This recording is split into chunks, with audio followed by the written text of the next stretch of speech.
औचित्याच्या मुद्द्याद्वारे मी सूचना देतो की नियोजित शक्तीपीठ महामार्ग हा आमच्या कोल्हापूर जिल्ह्यातील 74 गावातून जातोय।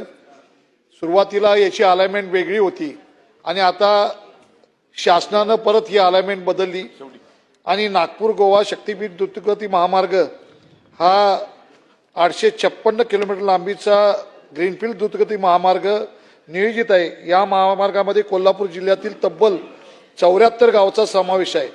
या सर्व गावांतील हजारो एकर अत्यंत सुपीक जमीन आणि बाधित होते। या प्रस्तावित महामार्गामुळे केवळ करवीर तालुक्यातीलच माझ्या मतदारसंघातील 17 गावातील 943 एकर क्षेत्र बाधित होते आणि जवळजवळ या 17 गावांमधून जात असताना आमच्या या पश्चिमी भागामध्ये पूर परिस्थिती आहे।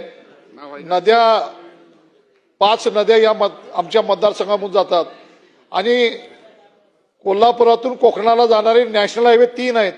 याला समांतर हा रस्ता आता काढलेला आहे आणि मला वाटतं की ही अलाइनमेंट जर केली तर बाधित होणारं क्षेत्र जे आहे ते हजारो एकर आहे आणि त्याचबरोबर या जर रस्ता झाला तर पुरापासून 1000 एकर क्षेत्र परत बाधित होणार आहे।